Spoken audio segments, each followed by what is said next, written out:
और अगर आप परमात्मा से प्रीत लगाएंगे, हमारी सरकार को, हमारे कन्हैया को अपना सखा बनाएंगे, तो क्या होगा जान रहे हैं? जो जीवन मरण का चक्कर है, जो इन उलझनों में हमको उलझना पड़ता है, वो कैसे मिनटों में दूर हो जाएगा।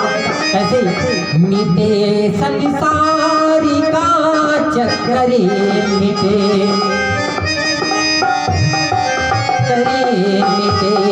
संसारी का चक्कर, लगे नहीं मौत की टक्कर, मिटे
मात्र से अगर कोई चोर है ना, चोर है, कोई दुरात्मा है, तो क्या होता है?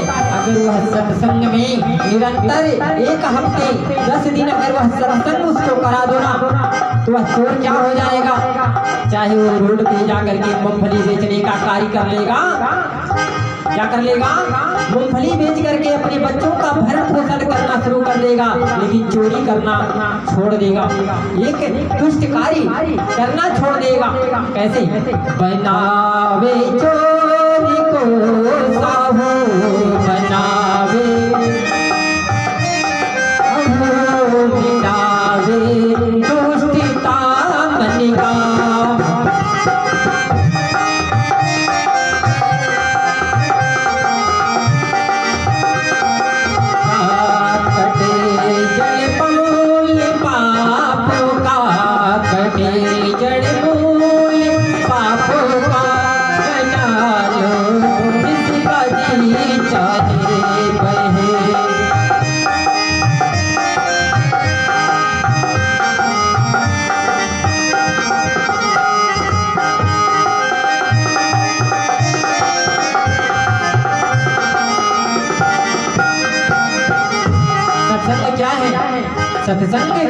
सत्संग क्या है? अगर कोई चोर है तो उसको साहूकार बना सकता है, अगर कोई चोर है तो उसको साहूकार बना सकता है, अगर कोई रंग है तो उसे राजा बना सकता है। सत्संग में वो ताकत है। क्या? बनावे रंग से राजा, बनावे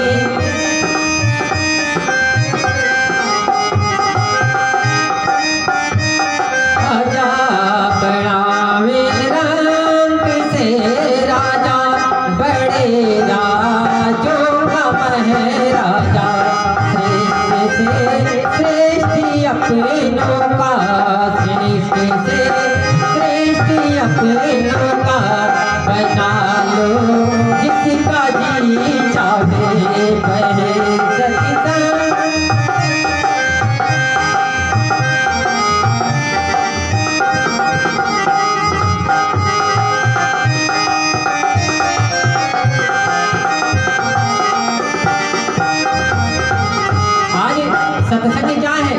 सत्संग जो मनुष्य करता है उसे इस जीवन के संताप से सदियों सदियों के लिए मुक्ति मिल जाता है। जो हमारे नारायण के, हमारी कन्हैया के शरण में आता है ना, उसे जन्म जन्मांतर जीवन मरण के झंझट से मुक्ति मिल जाता है। करती यह मुक्ति जीवन है, करती यह मिटे संताप दुख सारे, करती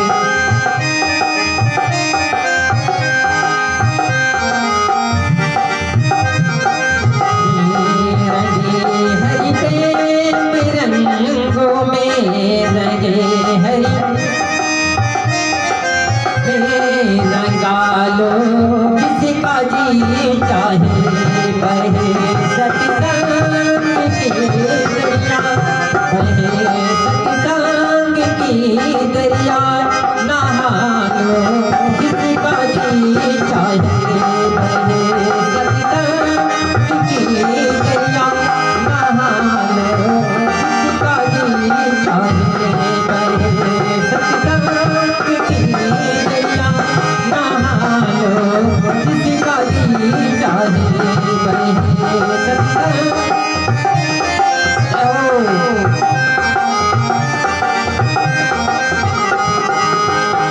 सत्संग की ये महिमा है। तात मिले पुनि मात मिले, भ्रात मिले युवती सुखदाई, राज मिले गजबाज मिले, सब ताज मिले मन वंचित पाई, लोक मिले सुर लोक मिले, विधि लोक मिले वैकुंठ हो जाई, सुंदर और मिले सब ही सुख संत समागम दुर्लभ पाई। संतों का समागम ये है, अगर उनका संग हो जाए, उनका साथ हो जाए, उनसे प्रीत लग जाए तो क्या है, वैकुंठ जाने से कोई नहीं रोक सकता। इस आत्मा को परमात्मा से मिलाने में, इसकी सद्गति करने में कोई नहीं रोक सकता। इसीलिए आप लोग सर्वप्रथम क्या कहते हैं, जो गुरुमुख हैं, गुरु मंत्र लिए हैं और नहीं भी लिए हैं तो किसी को अपना गुरु माने हैं तो क्या कहते हैं, गुरु ब्रह्मा गुरु विष्णु गुरु देवो महेश्वरा, गुरु साक्षात परम ब्रह्म तस्मै श्री गुरुवे नमः। तो सत्संग की वो महिमा है, क्या है, सत्संग की वो महिमा है। आइए सत्संग की महिमा अबे चलते हैं श्रीमद् भागवत महापुराण में। महात्म्य में ज्ञान वैराग्य और भक्ति को उत्पन्न किया गया कि सर्वप्रथम मनुष्य को ज्ञान हो, और जब ज्ञान होगा उसके अंदर तभी मनुष्य के अंदर वैराग्य उत्पन्न होगा, और जब वैराग्य उसके अंदर उत्पन्न होगा तभी उसके अंदर भक्ति उत्पन्न होगी, और जब भक्ति उत्पन्न होगी तो इस आत्मा का परमात्मा से मिलन होगा। अब ये कहो बाबा आओ कथा सुनाओ, बाबा आए मीठ मीठ ताली बजाएं गाना सुनाएं, हाँ और करे बाद में कोई पल्ले नहीं पड़ा।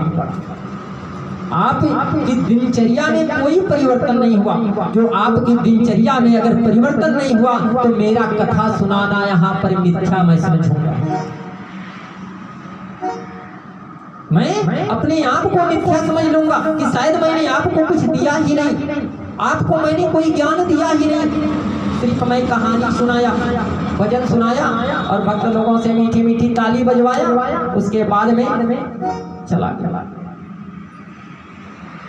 तो सत्संग करो, लेकिन श्रद्धा भक्ति के साथ परमात्मा को अपना सखा मान करके करो। आनंद आ जाएगा, आनंद आ जाएगा आपके जीवन में। मेरा दावा है, अगर कन्हैया की उपासना करो ना, ये हमारे बाकी बिहारी कन्हैया जो है, सिर्फ मनुष्य कलिकाल को कहा गया है सबसे सुंदर युग अगर कौन कोई है तो कौन सा युग है? सबसे सुंदर युग क्या? द्वापर था, सतयुग था, त्रेता था। अगर सबसे सुंदर अगर कोई युग है तो वो है कलयुग। क्या है? कलयुग। यहाँ पे कितनी संसाधन है देख रहे हो। सारी सुख सुविधा अगर है तो इस कलयुग में है, अन्य युगों में ये सुख सुविधा नहीं थी। 1 घंटे में यहाँ से मुंबई चले जाओ। उस समय बड़े बड़े जो तपस्वी होते थे उन्हीं के पास पुष्पक विमान जैसे होते थे, जो सर्वशक्तिशाली होते थे, उनको सर्वशक्तिशाली कहा जाता था, उन्हीं के पास होते थे। रावण भी, बड़े बड़े ऋषि महात्मा हुए जो अपने तप के बल पे पहुंच जाते थे। एक बार की बात है, वशिष्ठ जी ने और विश्वामित्र जी इसी बात की होड़ लग गई। उन्होंने कहा सत्संग बड़ा है, उन्होंने कहा तप बड़ा है, क्योंकि विश्वामित्र जी तपस्वी थे। अपने तप के बल पे त्रिशंकु को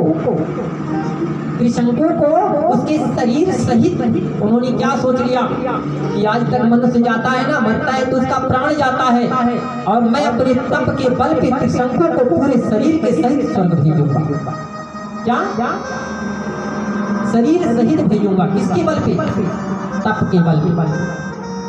क्योंकि तप के बल पे ब्रह्मा जी सृष्टि की रचना करते हैं, तप के बल पे विष्णु जी सृष्टि का पालन करते हैं, और तप के बल पे ही महेश जी सृष्टि का संहार करते हैं। वही है मेरे देवों के देव महादेव और कालों के काल महाकाल, यही है मेरे त्रिनेत्र देव। क्या करते हैं ये तीनों देव? क्या करते हैं? तप में लीन रहते हैं। नारद हमारे श्री हरि नारायण जब क्षीर सागर में होते हैं, माता लक्ष्मी उनके पांव को दबा रही होती हैं, तो नारायण किसी ध्यान मुद्रा में लीन होते हैं। क्या आप बैठे बैठे ध्यान में लीन हो जाते हैं। क्या करते हैं? तप अर्जित करते हैं, तपस्या। जैसे आप लोग यहाँ बैठे हो ना, सत्संग कर रहे हो, भगवान को ला करके बैठाए 9 दिनों के लिए, तो यहाँ क्या कर रहे हो? ये तप है आप लोगों का, और इस तप से आपके अंदर एक ऊर्जा उत्पन्न होगी। अब ये सोचो बाबा जी 2 दिन में हमको ऊर्जा उत्पन्न हो जाए, होगा ऊर्जा, शायद वो आप अनुभव नहीं कर पाओगे। ऊर्जा तो आपको 2 दिन में होगा, लेकिन अनुभव नहीं कर पाओगे। और यही क्रिया अगर आप निरंतर 2 महीना, 4 महीना, 6 महीना, 8 महीना, तो मेरा दावा है इस वर्ष सदैव आपकी मुलाकात होगी और आपकी बात होगी। जो आपसे कहेंगे ना, फिर भी क्या कहोगे? आपको विश्वास नहीं होगा कि ईश्वर से मेरी मुलाकात हुई। लेकिन जब परमात्मा ने आपको बता दिया कि आज यह चीज होना है और सामने आकर के घटित हो गया, तब आपने सोचा मेरे ख्वाबों में कोई आकर के मुझसे कहा था, और यह चीज हुआ। धीरे धीरे इसी प्रकार से आपके अंदर एक अत्यंत विश्वास जागृत हो जाएगा कि सब मुझे नारायण की कृपा से मालूम हो रहा है, और वह स्वरूप मैं जो देख रहा हूँ प्रतिदिन, वो मेरे नारायण का है। तो वो लगन लगाओ। आज श्रीमद् भागवत महापुराण क्या है? श्रीमद् भागवत महापुराण आपको भक्ति प्रदान करता है। क्या? ज्ञान भी प्रदान करता है, भक्ति भी प्रदान करता है। और यह श्रीमद् भागवत महापुराण एक विज्ञान का खान है। क्या है? धर्म भक्ति विज्ञान खान की यह धर्म भी है, भक्ति भी है, ज्ञान भी है, और विज्ञान का खान भी है। ये श्रीमद् भागवत महापुराण इतना साधारण पुराण नहीं है।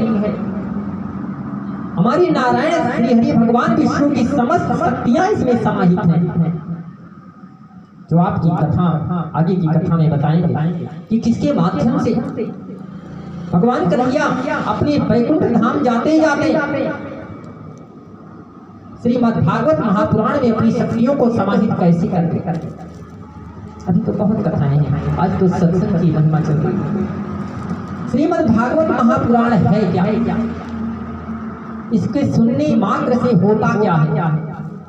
श्रीमद् भागवतम नाम पुराणम लोकविश्रुतम सृजाचोदयं युक्तो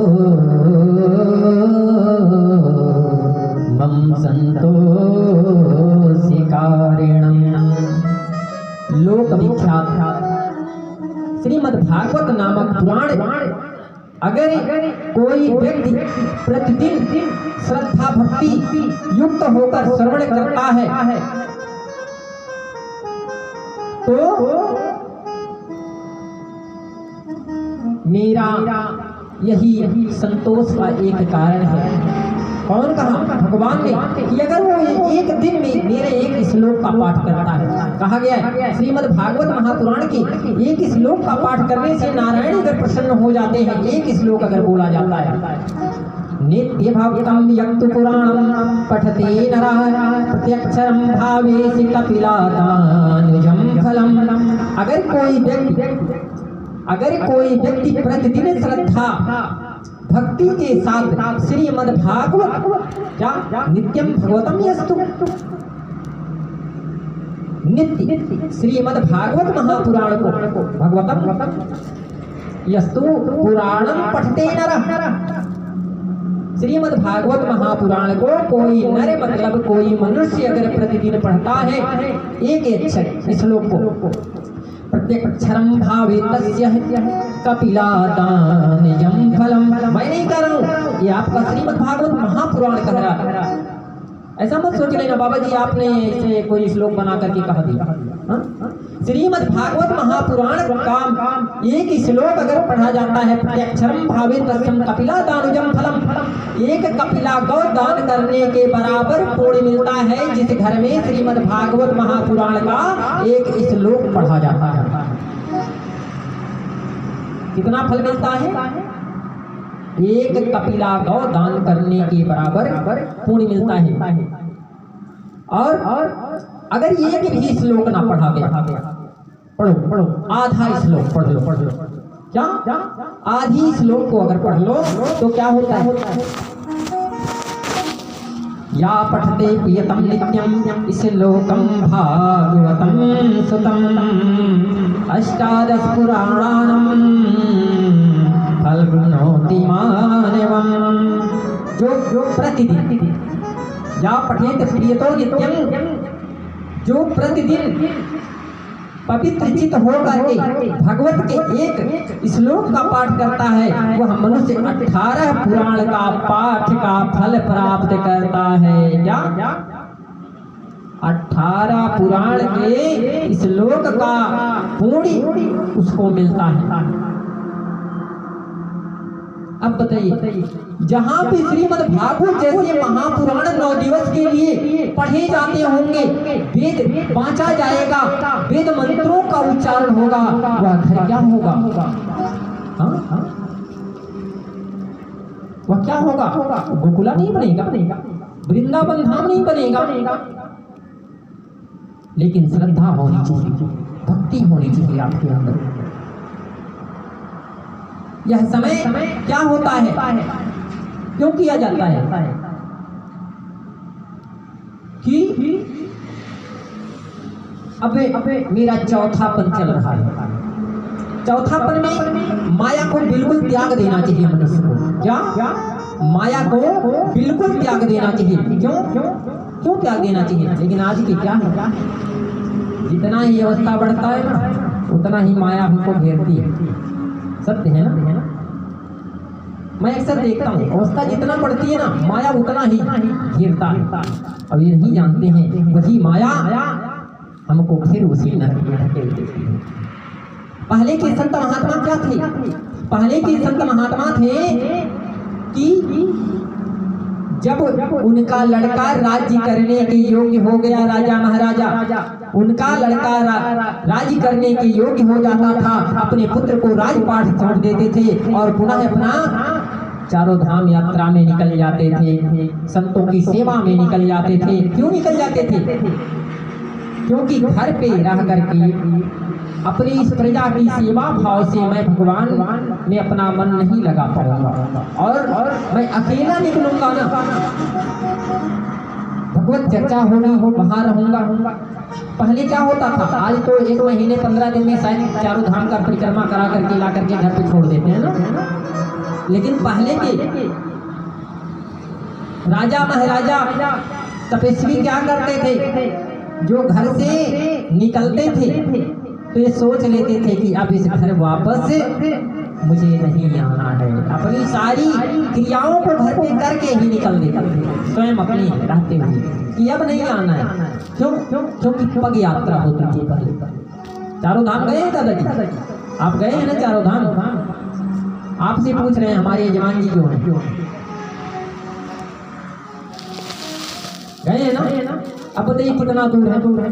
और जो पग यात्रा करके चारों धाम की यात्रा कर रहा होगा तो क्या सोचे कि मैं लौट कर फिर अपने घर आऊंगा? कभी नहीं सोचता था, क्योंकि वो मैं को और ममता को दोनों को त्याग करके अपने घर से निकलता है। हाँ, क्यों? कि ना मेरा कोई पुत्र है, ना मेरा कोई पुत्री है, ना मेरा कोई जमीन है, ना मेरा कोई जायदाद है। मैं मेरे पिता ने मुझे दिया, मैंने उसको हिफाजत रखा, अब मेरा बेटा योग्य हो गया, अब इसको तुम पकड़ो, आपन तेज समार अब इन तक हम आपन तेज हमारे अपने पिता द्वारा मिला, संभाले, मैं संभाल करके तुमको तो दे दिया, अब तुम संभालो। हाँ, जिंदगी भर तुम्हारा ठेका नहीं लिया है, कुछ अपने लिए भी मुझे करना है। हाँ, करना है कि नहीं करना? अभी तक तो बहुत मेहनत किया हमने, कमाया, झूठ बोला, चोरी किया, बेईमानी किया, सब कुछ किया तुम्हारे लिए। किसके लिए किया? तुम्हारे लिए। लेकिन अब कुछ अपने लिए भी मुझे कर लेना दो। तो पहले के संत ऋषि महात्मा वो होते थे, राजा महाराजा वो होते थे जो ज्ञानी होते थे, अपने लिए करते थे। और क्या होता है? वैश्वानम तु सहस्राणि योजन्ति गृहे नरः सर्व पाप विनिर्मुक्त भावान्नि सुरे वंदिता। जो मानव अपने घर में वैष्णव शास्त्र की पूजा करते हैं, वैष्णव शास्त्र की, श्रीमद् भागवत महापुराण, श्री रामचरितमानस, श्री रामचरितमानस, विष्णु पुराण, मतलब वैष्णव भगवान विष्णु से जुड़े जितने भी ग्रंथ हैं, अगर इस पुराण है, क्या है? पुराण, इसको आप प्रतिदिन पढ़िए, क्या मत करिए, इसका लाभ है, आपको बता रहा हूँ। अगर समझने वालों के लिए बहुत बड़ी चीज बोल रहा हूँ, और ना समझने वालों के लिए तो सीताराम है। हाँ, कुछ मत करिए, श्रीमद् भागवत महापुराण को अपने घर में रख लीजिए। आप पूजन प्रतिदिन करते हैं, श्रीमद् भागवत महापुराण को भी एक धूप दीप ऐसे करके अगरबत्ती लगा के पहुँच दीजिए। देवों को स्नान कराते होंगे, जो देव होते हैं आपके घर के, उनको स्नान कराते होंगे, 4 बार उनके ऊपर भी ऐसे जल का छींटा मारिए, चंदन लगाइए पुराण पे, और उसके बाद में भोग लगाते समय उनको भी आगे रख दीजिए, 5 बार जल गिरा दीजिए। तो क्या है? जो व्यक्ति वैश्वानम तु सहस्राणि ये ऐचन्त्यन्ति गृहे नरा सर्व पाप विनिर्मुक्त भावन्ति सूर्ये वन्दितः। जो मनुष्य वैष्णव शास्त्रों की पूजा करते हैं, वह मनुष्य समस्त पापों से मुक्त होकर के अंत में श्री हरि नारायण का वंदित हो जाता है। मतलब शास्त्र की पूजा करने से इतना लाभ मिल जाता है। वैष्णव शास्त्र यत्र यत्र भवति पुण्यं सहस्रं भागवतो कलो तत्र तत्र सदैवाहं भवामि त्रियशो सह। कलयुग में जहाँ जहाँ पवित्र भागवत शास्त्र रहता है, भगवान ने क्या कहा? जहाँ यत्र यत्र भावते पुण्यम सहस्रम भागवतो कलो, कलिकाल में जहाँ जहाँ मेरा यह महापुराण रहता है, मेरा शास्त्र रहता है, तत्र तत्र सदैवाहं भवति त्रियोदशो सह, मैं वहाँ जाकर के निवास करता हूँ, मेरा वहाँ वास होता है, वहाँ सभी देवताओं की उपस्थिति मौजूद होती है, जहाँ मेरा पेट रहता है, मेरा शास्त्र रहता है। तो श्रीमद् भागवत महापुराण को पुराण है। श्लोकम भगवतो जाति श्लोकम संपादनेवा लिखितं तिष्ठते तस्य वासाम्यहम्। जिसके घर में एक श्लोक, आधा श्लोकम भागवतम चापि श्लोकम संपादनेवा लिखितं तिष्ठतं यस्य गृहे तस्य वासाम्यहम्। चाहे वो श्रीमद् भागवत महापुराण के एक श्लोक को, आधा श्लोक को वह पढ़ता हो अपने घर में, चाहे आधे श्लोक को वह लिखता हो, तो उसके घर में भी मैं निवास करता हूँ। और जिसके घर में नारायण निवास करते हो, क्या उसके घर में कष्ट आ सकती है? विपदा आ सकती है? नहीं आएगी भी अगर, तो हल्का फुल्का झटका देगा और चला जाएगा कि यहाँ नारायण का वास है, यहाँ रुकना ज्यादा देर ठीक नहीं है। तो इस प्रकार से श्रीमद् भागवत महापुराण बहुत ही उत्तम है। श्रीमद् भागवत महापुराण आपको ही नहीं तार रही, श्रीमद् भागवत महापुराण सिर्फ आप नहीं सुन रहे, ये मत सुनिए कि मैं ही सुन रहा हूँ।